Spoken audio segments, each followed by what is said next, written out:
let's talk anime, I guess? I don't know. It's a thing. Yeah, We saw a thing.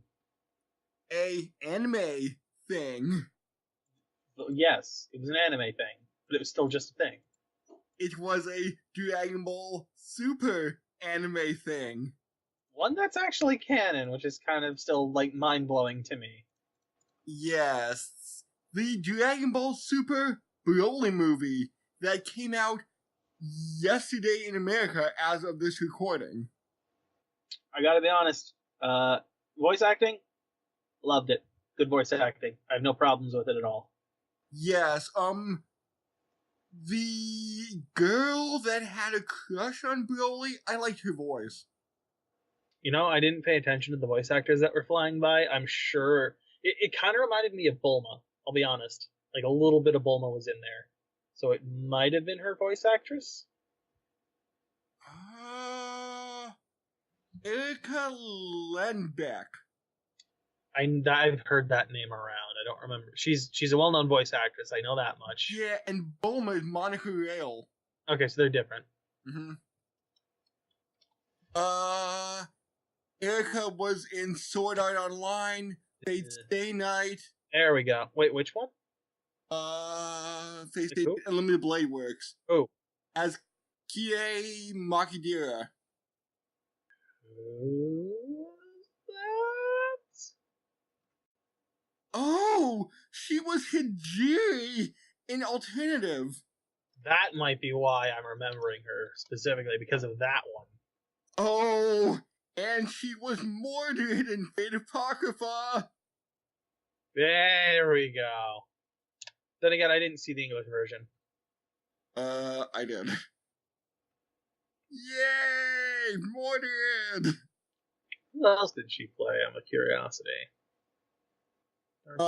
She was Beth in episode 21 of Be Cool, Scooby-Doo. Well, this is filmography. I'm curious if she's played video game characters. Yes. And she is the current voice of Barbie. Oh boy. I mean, I guess somebody has to be, but my god.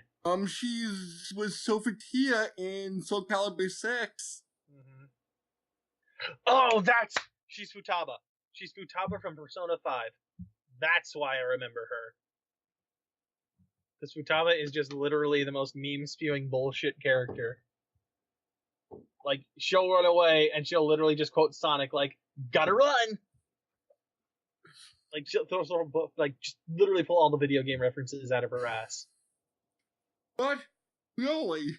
Oh, she's the serious handler in Monster Hunter World. Interesting. Really was a good villain. Oh, look, light years above what he was. Holy shit. And you saw the original Broly trilogy. Oh, yes I did.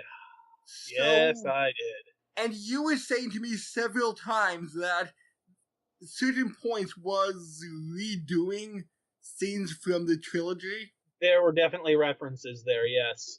Specifically from the first one. Like certain moves that Broly did in this were definitely mirrored in the original.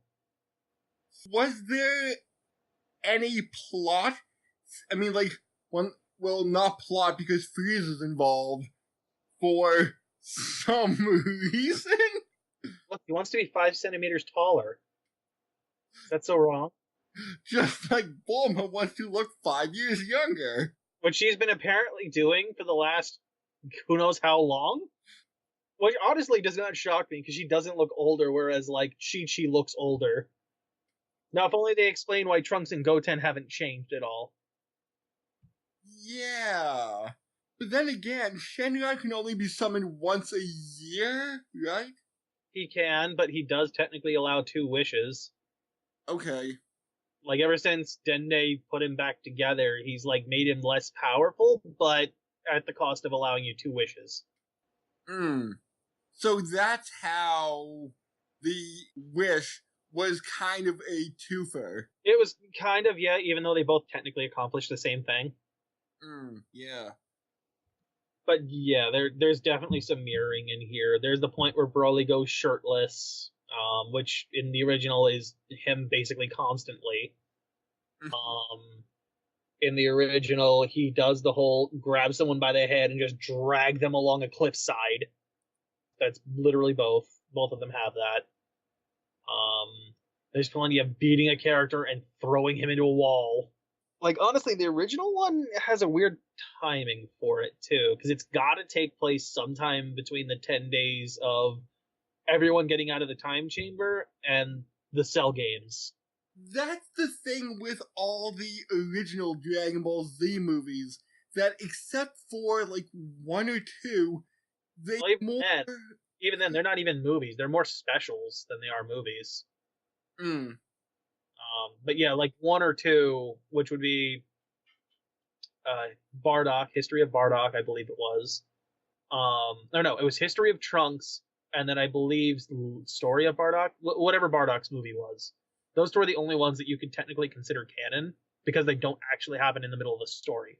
And you can't really place them because they have to happen after a event, but before another event, and those two things really can't happen. Yeah, in the case of Bardock, it's literally a prequel to the series. In the case of Trunks, it's an alternate timeline prior to when he gets to the normal timeline that we watch. Okay. So both of those could technically be considered canon if you want, and are probably the best candidates for being canon. Even though I don't think there's ever been an official designation of whether or not they are. The other ones are outright not canon. Like they've said before, movies are not unless otherwise stated. And you were saying that you don't think the next manga's one started yet, but it actually did. Oh, did it? Yeah, it's called Galactic Patrol Prisoner Saga. Okay. All right. I'm curious if that's just going to be like a filler arc, or if that'll actually be what the anime goes for next if they get a revival. And judging by how well Broly's gone over, I would not be surprised if they start making a new season. And actually, Broly was in the manga for about 4 pages. Okay. So, this movie is... Well, it's funny, because Broly wasn't an original creation by Toriyama. He did the artwork for him, but that was it. The rest of that was solely done by, solely done by the people that make the show. I'm blanking on their names right offhand. Toei Animation. Mm-hmm. Okay, so Broly is manga canon now, as well as anime canon. Oh, what, in the Super manga? Yeah. Okay, alright, then yes. At the beginning of GPP, he appears for like 4 pages, doing a quick recap of the movie. Makes sense, because they did the same thing for Resurrection F and Battle of Gods. They kind of breezed over that. It basically said, go see the movie. And I'm just wondering how different this will be from the Prison Planet saga from Super Dragon Ball Heroes. I'm hoping it's better written, because there's a lot in there that just does not happen. Then again, it's a promotion for an arcade game, more or less. Arcade/card game, but yeah. Mm-hmm. Honestly, I'm surprised that they're having the manga do it to begin with. Like, unless they really think Toyotaro can take it, turn it into something interesting. But that's called the Prison Planet saga, while the manga one is the Galactic Patrol Prisoner saga. So, different? Maybe? Maybe. It seems like it's focusing on a single character in that prison rather than, whatever the hell is going on in Dragon Ball Super Heroes. Mm-hmm. But yeah, let's get back to Broly itself, the real reason we're here, right? Yes. I will say this, Broly is not a crying, whiny baby like he is in the original, where he is just literally, oh, Goku cried next to me a lot and I couldn't sleep, so now I just hate him on instinct. Was he a little bit more, what's the word, refined because he seemed animalistic since he was only raised by his father with nobody else around. It's the same way in this. Oh. It's the same way in the original. So he was shot off into deep space? Essentially, yeah, he was shot off into deep space. Paragus, in this case, didn't chase him down, but went with him. Okay. In fact, it was the way that they portrayed it first in this newer version. King Vegeta sent him into exile, right? Well, in the original, King Vegeta outright tried to murder him. Oh. Broly reacted quite badly to this, as you can imagine. And Paragus was holding on to his baby child by like the foot or something, I think. And basically he and Broly got shot off from there. Like, I think Broly either flew, or after what happened, Paragus grabbed him and ran to a ship and took off. Either way, they took off, they went to another planet. And I don't know if they were planet hopping after that for a while, or if they just stayed on a single planet. I do know that they eventually had, like, enslaved a race of a certain planet when they dragged Vegeta over by saying, "Oh, Prince Vegeta, we have a new planet, Vegeta, that you can rule over." And basically just, like, beg on his ego to bring him in. And, you know, Goku and the others tag along because, hey, why not? This seems fun. And because they're also Saiyans, so. Yeah. But yeah, Broly in that is literally got no character. He, like, doesn't have a brain. He barely talks. He's very, very demure about everything. The whole neck, like, shock treatment thing still exists for control over him. Oh. That's the same. Although here's what I found interesting, right? You know that necklace King Vegeta was wearing in the movie we watched, in the new one? Yes. That necklace is what Broly is wearing in the original. Interesting. And I have, like, the getup King Vegeta had here, I have never seen him wear before, so it was completely new seeing him that way. But yeah, if it's not that, it's very similar to that. I think the one King Vegeta is wearing has like 3 gems in it. The one Broly wears in the original has 1 in the center. Okay. But either way, it basically allows him to be controlled. How does it go? I think Broly overloads it. Rather than it being stolen and being destroyed in the original, I believe Broly overloads it and destroys it due to an overload and not being able to keep it contained. Broly himself killed Paragus in the original, like, just on a complete berserker rage fit. Oh, I could kind of see that. But yeah, Broly is not a character in the original. He is just a whiny baby that has no personality at all. So he just goes from super demure to just raging behemoth. So this Broly was better? Yes, because he actually has a character. He's also, like, the whole point isn't to kill fucking Goku, it's to kill Vegeta, and even then, this Broly has no reason to care about that whatsoever. Like, he made friends with another beast. He's not a killing machine. Except when he goes into his berserker rage. Yeah, but I mean, that's a trait that sticks around. I mean, you saw what Kale does. Yeah. Kale's got the same setup, which, that is one thing that kind of bothered me about this. Kale isn't mentioned at all in this, even though they seem very similar even in this version. Mm-hmm. Right? The whole going completely berserk. And as I was calling it Super Saiyan Green, is that, like, berserker rage form? I mean, for the longest time, we only ever knew it as the legendary Super Saiyan form. Okay. Honestly, when they introduced Kale and called it Super Saiyan Berserk, that was a completely new name for us. And as for what Broly himself is, it's not really clear what they're calling it. They never gave it a name in this movie. So I'm going to assume that the anime, if they bring Broly back into the anime itself and don't just leave him for movie and for, like, just casual references. No, like, not even one-offs, references. Like, he doesn't show up in the movie. They just, you know, occasionally maybe talk about him. So barring that, we may not even get a name for what he is or what he has. Oh. Hell, we never got a name for what the hell Trunks had going on. That came from Dragon Ball Heroes, I think. Or it was just Super Saiyan Rage form. And that is a shit name. Yeah, I also wanted to mention, it seems like they're taking more from Toriyama's version of Bardock, which is kind of disappointing. Because I know a lot of people love that original Bardock special. And honestly, you should probably watch it. It's a really good special. Which one? The Bardock special. No, I mean the name. Just call it the Bardock special. You'll find it. Okay. There's only one Bardock special. Unless you want to count, like, the new one, which is just complete and utter horseshit. The Bardock special. Just look for the older one. You'll find Episode of Bardock. That's it. Okay.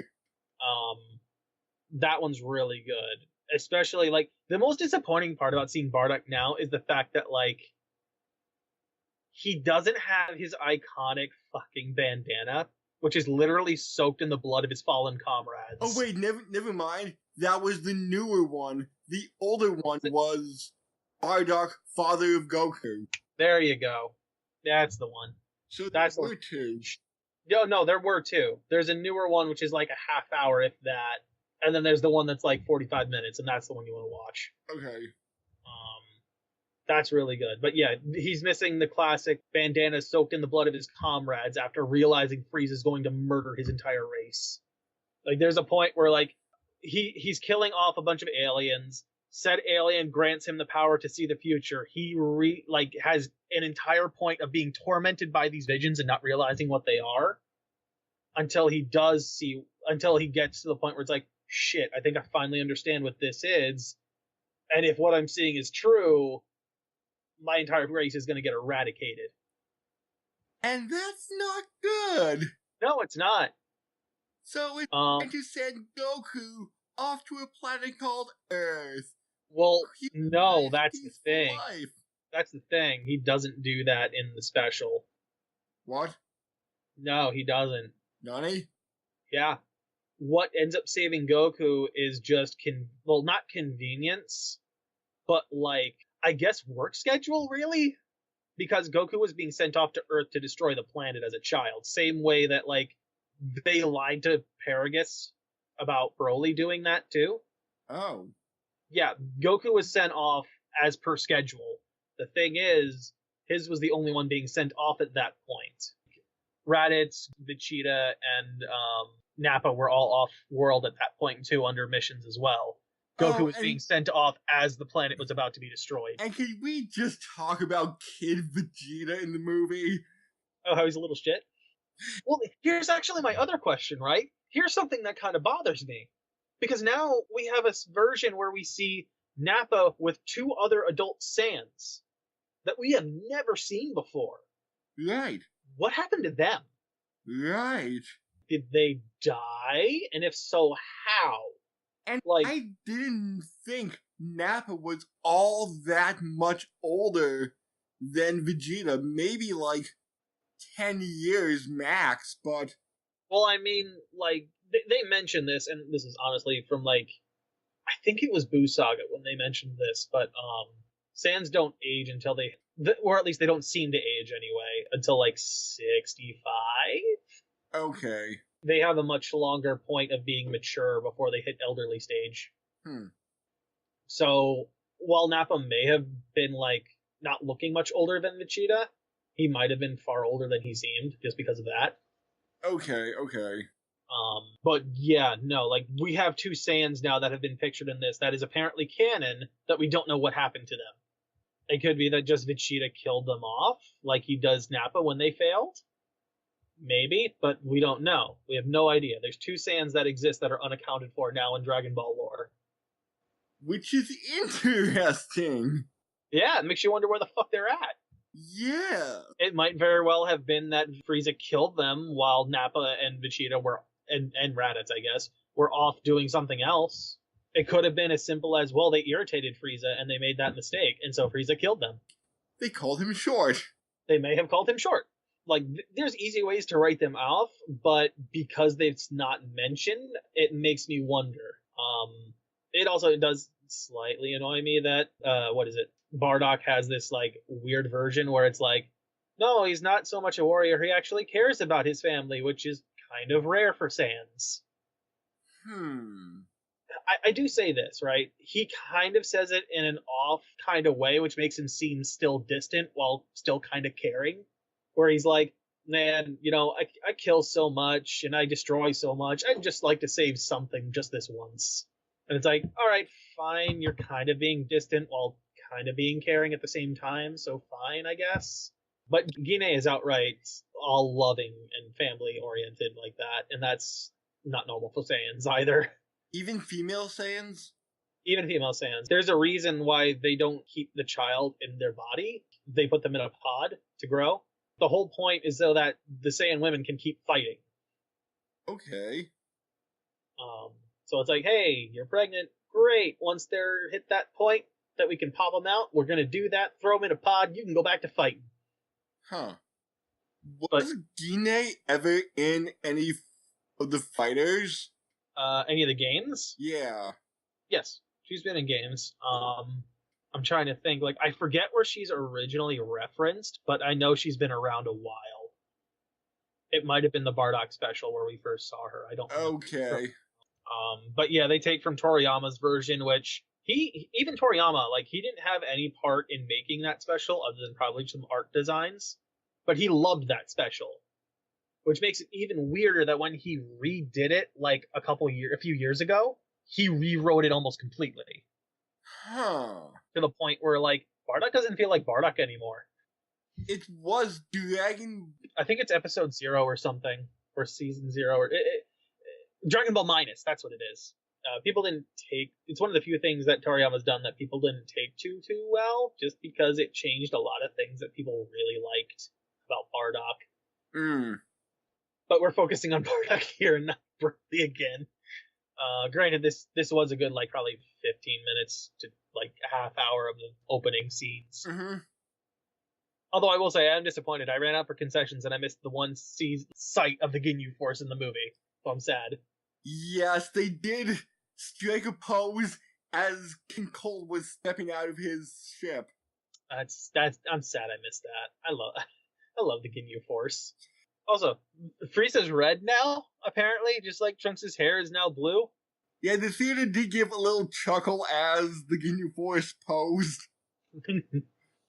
And my god, the theater was packed at the place where we saw it. Oh, I'm not surprised. They kept trying to open up new ones. Like, when I got there, they had opened up a 750 showing, which wasn't there when I pre-ordered the ticket. And then they were trying to make another one for 8:30 to try and, like, get more people in, because everybody was coming in and being pushed back by saying, like, hey, we don't have another theater, it's all sold out. Yeah. Which really sucks. Like, I don't understand why people don't think that they're gonna get a huge showing for these movies. Yeah, but like it's not like it's small. Yeah, Fathom should have looked at the Dragon Ball. Yeah, I mean how well Broly did in Japan and said, "Oh, maybe we should actually have a second showing." Well, here's the problem: you're working on like a place where it originates from, so it's clearly going to be big in their home country, right? Who knows what it's going to be like in America? Oh wait, there was a Thanksgiving Day parade balloon. Maybe we should have made more room. Wait, there was a Goku balloon? You didn't know this? Yeah. I did. Super Saiyan Blue Goku balloon. I did not watch the Macy's parade this year. I didn't either, but I saw all sorts of people making videos about it. Let me see this. How did you not see this? Oh, there he is, all Super Saiyan Blue.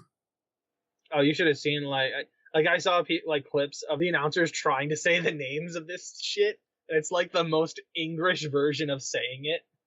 And it's Super Saiyajin Goku in his Super Saiyajin Blue form.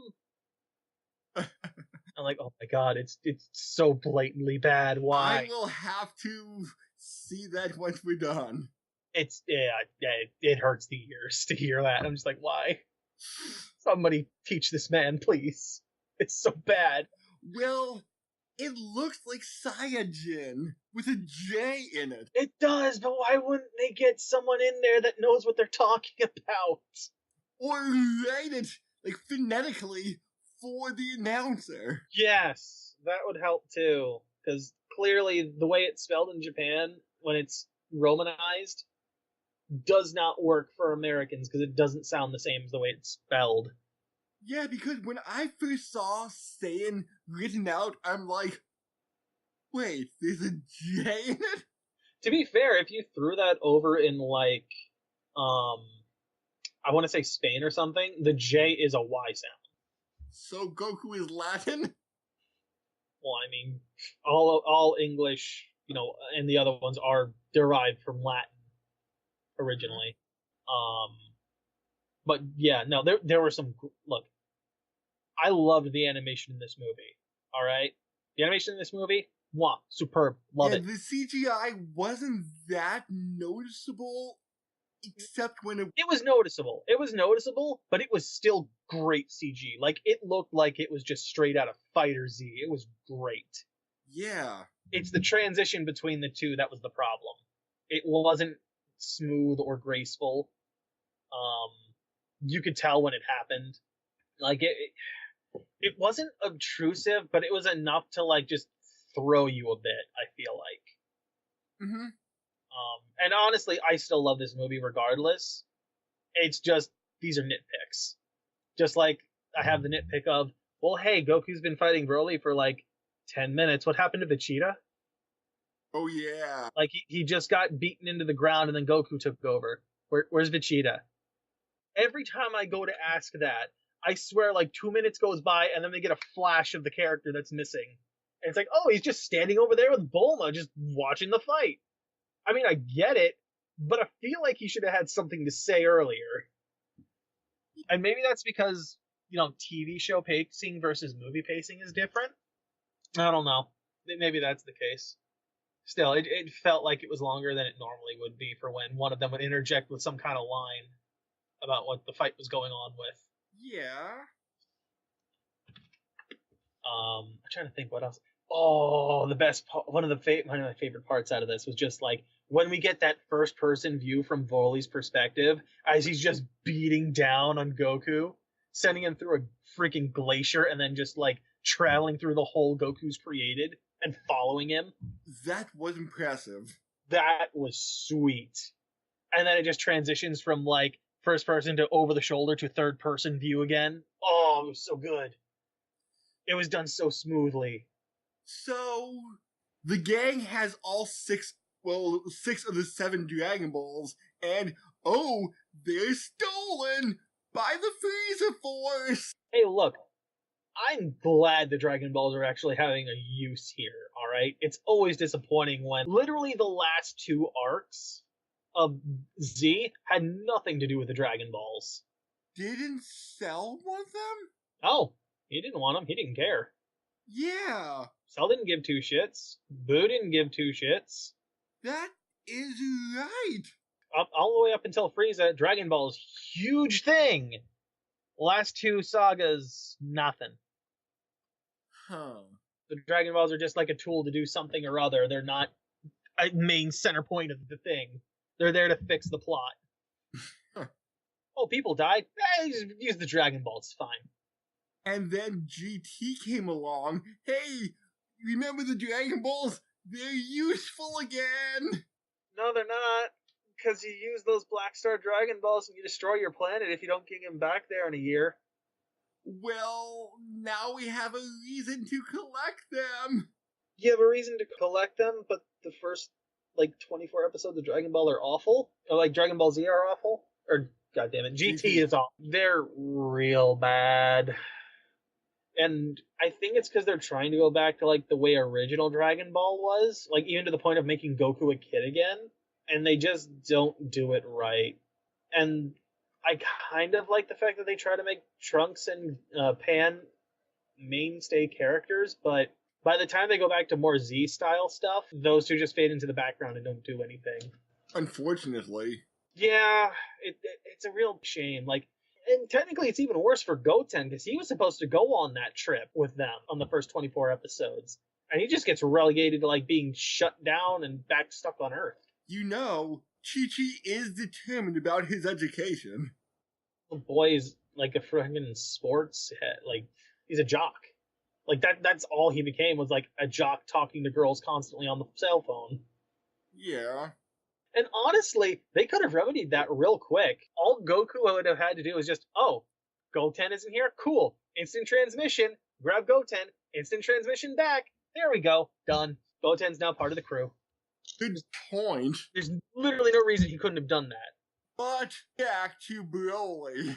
Oh, I could shit on GT all day if you want me to. This isn't the shit on GT podcast. This is the Dragon Ball Broly edition. Do we want to turn it into shitting on GT? Because I think people will like that. Everybody likes taking good shit on GT. Well, the title is Dragon Ball Super Broly Review. With a side of GT shit. No, I'm not gonna do that. I won't do that. It's hilarious, but I won't do it. Yeah, I'm just trying to think off the top of my head, like, what else is there really to add? I mean, there's Chile, we've mentioned. There's the other guy. I'm blanking on his name. Lemon? Lemo. Yeah, Lemo, I think it is. Like lemon without the N. Yeah, Lemo. Because Toriyama was hungry for fruit. He might have been. I'm not actually sure what his level of involvement in this is. I think he might have been the writer. Actually, I think he worked with Toyotaro to write this. And I think Chile is not chili pepper, but like orange in a different language. Let's see. It probably well, no, they're both technically fruit. No, lychee. It could be lychee. Yes, yeah. According to the Dragon Ball wiki, it is derived from lychee or lychee. It could be. I could see that. And it's even better because he gets his double pun in there. Because she's... But yeah, we have those two. I don't know if I would say spicy. What's the word I'd look for here? She's spunky. I'd say spunky. But, yeah, no, we have both of those characters who, you know, they play a role. They get to know Broly. They get sad at the fact that he's forced to be his father's slave, essentially. Mm-hmm. I'm curious how much Broly actually remembers by the end of what happened to his dad. Like, does he remember that it was just a stray energy blast? Yes, a stray energy blast. Yeah, clearly. I know you're making air quotes that nobody can see. I'm not making air quotes, just air quotes with my voice. Point is, Frieza did a whole death beam trying to trigger the whole Krillin Super Saiyan transformation from Namek. So he's like, oh no, Broly! Your father was hit by a stray energy blast! It was so horrible! Meanwhile, it's literally just a finger laser, like, hole in his body. Still steaming a bit. Yeah, still steaming a bit. Meanwhile, freaking Broly's already lost it enough that he can't tell the difference. Or, like, make that connection. And that just puts him even further over the edge. Yeah. The one thing I am disappointed about a bit is that Piccolo's in this, but he's literally useless. Hey guys, what's going on? I sense a high energy. Oh, it's nothing, Piccolo! Like, literally all he is a beacon so Goku can instant transmit away. And then... More plot. And then help teach freaking Vegeta the fusion dance. So we get our canon introduction to Gochita. And then with Viku and Fat Viku. Fat Viku and Skinny Viku. Of course we needed that. Meanwhile, they've literally left Frieza to deal with Broly. Like, in the similar way to what Goku did back on Namek, where he brought Frieza's freaking laser saws around again. Except this time it's a big hulking berserker that's just beating up anything he sees. And I just love the fact that Broly was beating up Vegeta and Goku. They step aside, and Frieza's taking the pummeling now. They literally just like guide him over to Frieza and just like, here, Frieza, have fun. And I think like the theater erupted into applause at that point. Everybody was losing their shit when that happened. They're like, yes, oh god, yes. And like every time we get to see them trying to learn the fusion dance, we're cutting back and forth between Frieza getting the shit pummeled out of him. It's so great. Yes. Oh god. It's great. But yeah, they get fusion, we get Gogeta, and I don't remember if Gogeta is as like cocky as he is in this. Like I'm thinking like he almost has an attitude similar to that of Gotenks. Like he literally sits there and has to think for like a few minutes over like, we need a really cool name to show up with. And they're trying to figure it out instead of like going to deal with the battle. And I'm just sitting here like, when did Gotenks show up? Like, it feels like a Gotenks thing. Yeah, because they were saying, oh, we already used Vegito, but we don't want to be called that again. Oh, how about Gogeta? Well, they came up with a couple of other bad ones between going from that sentence to Gogeta. Yeah. They were really dumb, and I'm just like, well, here's actually my question. Gotenks came with a name immediately when he fused, even as a fat one. Like, he knew what he was called. Whereas Vegeta and Goku had to think about it. Huh. So I'm sitting there like, again, nitpicks. And I guess a slight question on, are all Metamoran fusions like this cocky? Is it like a side effect of the technique? Or is it just a side effect with Saiyans, maybe? So was fusion in one of the Brolys or not? If you want to count Gotenks, then yes. I mean the Gogeta. Gogeta. He was in Fusion Reborn, which I believe was movie 19. So that was after Broly. Sorry, movie 13. Yes, it was after Broly. Okay, so they kind of combined some Broly with some other. Well, Gogeta shows up in GT as well, though it's like Super Saiyan 4 Gogeta. Like that's how the final battle ends, is with that character. That's right. Although in that case, you do have to wonder how the fuck Vegeta figured out how to do the fusion dance. Because if the movies aren't canon, he's never used it before. And even if he's seen it, like, he still has to replicate it perfectly. Because the fingers were off, or the angle is off. But yeah, we're going back to shitting on GT again and pointing out plot holes that don't make sense. No. I'm poking fun of the fact that Vegeta was at, like, 6... No, I know what you're doing. I'm just saying that that's just harkening back to GT and, like, appearances of Gogeta. Oh. And, like, problems with the plot in that, because how does Vegeta know how to do this technique? Like, did Trunks, like, sit there and teach him for some reason? And in which case, why the hell would Vegeta want to learn it in the first place? Why would he want to listen to his son? Oh, father, I am the one that trains you. You do not train me. Oh, God, he would be like that, too. But, yeah, like, Gogeta showing up is cool, and I love it. And he's the whole reason that Broly almost dies by the end, if it's not for the Dragon Ball saving his ass. Yeah. I do like how they technically reference the Namek saga, where they summon Shenron and like Frieza's just like, what the fuck? What's going on? Just like what happened on Namek. Oh no, you're not doing this again.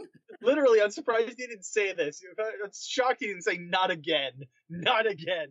So no, he wanted to become immortal originally, right? That was the goal. Okay. He wanted his immortality. But now this one is just 5 centimeters tall. Because he suffered immortality in Earth's hell. Technically, yes. Like, if somebody is able to best him, they can put him in that situation again, or something akin to it. He doesn't want that, because if he can't die, he can't escape. And actually, that raises the question, is there a hell for every, like, living planet? Because he calls it Earth's hell. Maybe? Meanwhile, no, that was in the movie, but meanwhile, hell is a thing that just seems to be an overarching thing. Like, for everyone. The home for infinite losers. Like, we only get hell... I think we get to see hell in GT at one point. Yeah, we definitely get to see hell in GT at one point. I don't think we ever see it in Z though. Yes. Outside of Yes, like when he falls off the Snake Way. well, no, like they call it Hiffle, but I mean it doesn't show what a character's hell is. Okay, okay. We've seen, thanks to Super, what hell Frieza was going toward. I know that the idea behind it is like this is where you go if you don't quote unquote absolve yourself of your sins and be reborn as a pure spirit again. And apparently, if Fighters has anything to do with anything, Cell's hell is far, far worse than Frieza's. Yeah, if anything he says is go by, yeah. His is way worse than Frieza's, and we never find out what it is. And while I want to know, I'm kind of glad they leave it ambiguous, because you have to imagine what it is. The only thing I can think of off the top of my head that Cell would hate the most is just is one of two things. Is either A, just constantly having to relive being beaten by Gohan, or B, forced to always be imperfect and unable to do anything. Or maybe a combination of the two. Anything that destroys that ego of his. So, at the end of the movie, it seems like Frieza still has plans for Broly. Eventually, yeah, because Chile and Lemo have escaped. Frieza isn't able to shoot them down because Gogeta stops him. They escape back to Broly's planet where they use the Dragon Balls. When they use the Dragon Balls, they wished him back there. So they went off with him. Frieza basically says, like, let them train him, let him become more, what's the word? Controllable. Yeah, let him learn to control his power, and then he'll be another useful pawn for me. Because at this point, I don't think, at least as far as Broly knows, there's no reason not to trust Frieza. You know, short of Chile and Lemo telling him not to. Yeah, like Frieza, bad man. Yeah, same with Goku, because Goku seems to be, like, willing to, like, keep coming back and training with him. Which, you know, isn't shocking at all for who Goku is. Of course, of course. I'm actually kind of surprised Vegeta didn't want to go along. Yeah. Because it seems like something he would be interested in. Because it's like, why is Kakarot training with this person? Why don't they train with me? Oh, and I just leaned over you during the movie and said, like, oh my god, Vegeta is so tsundere. Oh no, he is. He's so soon. Soon cheats. But yeah. What was he complaining about? Something about Goku being an idiot, which is kind of something that just keeps happening in this movie. Yeah, it's like, no, you're the idiot, you idiot! Baka baka baka! But yeah, no, this is a really good movie. Like, I'm trying to. It's definitely better than Resurrection F. It's at least on par with Battle of Gods. It might even be better. I'm borderline on calling it better. I would need to watch the first two again to see. I know they like the 8-episode are condensed, but I would say this is a good 8.5, 9 out of 10 for me. Yeah, I'd have to rewatch Battle of Gods again just to be sure, but I'm gonna go ahead and say that this is better right now. I like this better than Battle of Gods. This is easily probably one of my favorite DBZ movies. Mm-hmm. Or I guess, sorry, Dragon Ball movies. Sorry. And to quote some random guy that I think appeared in the teaser for this movie of the year. Or why don't you just quote the people coming out of the theater and call it the best movie of the century? Really, that's what you were hearing? I heard that one too. I heard both. And I'm surprised that they didn't show any other Fathom previews. Yeah, there were no previews whatsoever for this. I was in front of this. I was surprised. That's part of the reason why I missed out on that first few minutes. Is because I was like, oh, there's previews. I'll just go grab concessions because the line's probably finally shorter. Because I saw there is some other Fathom anime coming in the next few months. I'd be curious what it is, but I don't know if it's going to get me in the seats. Upcoming anime events. There is Mobile Suit Gundam NT. I Want to Eat Your Pancreas. And Fate Stay Night Heaven's Feel Part 2. I'd have to watch part 1, but part 2 might get me in the seats. And despite the name, I Want to Eat Your Pancreas is a uplifting coming-of-age romantic drama. Yeah, I'm not interested in it. It feels like it's one of those really bad movies where it's like, I don't know, it feels like a paint by numbers thing, you know? It's like the dots for the plot to work out. The film captures an emotional journey between two polar opposites who discover the true meaning of compassion while trying to find it. Yeah, no. It's based on an award-winning novel. That's exactly why it sounds like something that's paint by numbers, because it probably is. Yeah. It feels like any kind of like Lifetime movie. But it captivated the hearts of millions. That's what a Lifetime movie would say. I think Ryan Reynolds was recently in a Lifetime movie. Did he play Deadpool and destroy it? Because if not, I don't care. No, I think it was half a parody of Lifetime movies while still being a Lifetime movie. I don't know if I'd want to see it. Mm. I want full-on parody. Yeah, that would be pretty cool. But I think that does it for our review. I don't think there's anything else I wanted to bring up. Yeah, there's nothing really much going on.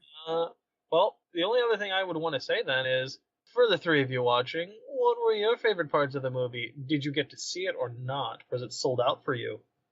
Hopefully it wasn't, because... Oh, it totally was unless you pre-ordered. If they're lucky, they managed to get, like, new new movie theaters set up for it as soon as they could and get in there. Oh yeah, because I had to go quite a ways for this. Yeah, the original theater I wanted to hit, and I pre-ordered about 2 weeks or so before the movie came out. The original theater we wanted to hit was already sold out when I went for my tickets. Mm-hmm. So I had to go to the next best one. I just wonder if that one had more showings later. They might have tried. I know that my cousin's boyfriend, he knew a guy that was looking for movie theater tickets, and he hadn't bought his as of like 2 days before the movie. Dude, pre-order! I know. I'm like, the dude's not going to find something unless they've made more showings. Yeah, and I tip my hat to you for forcing me to pre-order. Look, all right, I'm just glad I got there in time and was smart enough to be like, you know what, I should probably grab seats because people are probably filing in there really quick. Because I got there at like 6:30, and that upper part of the theater was nearly full already. Like, people were saving seats for others, and between that and everybody that was already seated, there was barely any seats to and grab. That was probably 250, 300? Oh, yeah, probably about, yeah. More?